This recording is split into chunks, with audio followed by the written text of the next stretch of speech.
Self-preservation is the first law of nature. What if I told you that was the real reason behind the Sheduer controversy and even these guys not looking too happy about picking him? Let me explain. Now, unless you've been living under a rock, you know that there was a lot of controversy surrounding Sheduer Sanders and how he ended up going 144 when many believed he was a top 5 pick. Allow me to expose something that they don't want you to know. Now, they know there's a lot of people that were saying Sheduer didn't do well in his interviews and gave a lot of reasons. One of them was this guy, Brian Daboll, New York Giants coach. As you see in this article, they say Brian Daboll exposed Sheduer for the reasons that he failed. Well, let's look deeper into this. Brian Daboll said Sheduer wasn't prepared, he was cocky and arrogant, yada, yada, yada. But Brian Daboll failed to tell you guys that his record is 18-32-1 in his past 3 seasons. Now stay with me. He hasn't been doing too well himself, but he's calling the kettle black. But let's take a deeper look. He's on the hot seat and could be in danger of losing his job this year.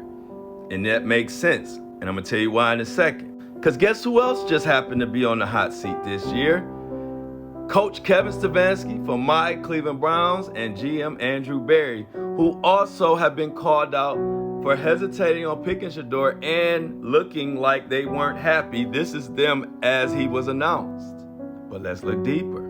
Coach Kevin Stefanski was often looking up in the air for answers this year because we had a terrible season and it hasn't been a great stint for him so far. As a matter of fact, last season, his record with the Browns is 3-14. Terrible. Now let's get to this guy, Andrew Berry, the GM who is in charge of picking players. He ain't been doing too good himself. During his 5 years, the only notable players he has drafted is Jed Wills, who is not going to be starting this year for the Browns. Who knows what's going on? A Greg Newsome, who also is not expected to start this year. As a matter of fact, they're trading him. The only starter is Grant Delpit. That's not too good for a GM. Now, I know you're saying, what does that have to do with not drafting Sheduer? Well, if you draft Sheduer, guess who's going to be looking over your shoulder? Sheduer Sanders, the same guy who took a Jackson State team from the nothing and turned the whole program around. And then after that, he coached the Colorado team who had been off the radar and not doing much, and now they have turned around. As a matter of fact, I hadn't watched a Colorado game since they had this guy, Cordell Stewart, quarterback.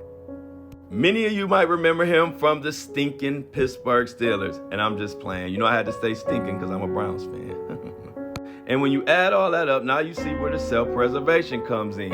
If you are a coach, GM, and you are on the hot seat, do you want to be looking at a coach that all the NFL players love and a proven winner staring over your shoulder, ready to take your job if you don't do it well? And while these guys were trying to hold on to their jobs, the owner of the Browns had to call and say, y'all better pick up Sheduer or else. And that's how a player projected to be top 5 could fall to 144. So they tried to be slick, and I don't like it. Congratulations, Sheduer and my Browns. What if I told you?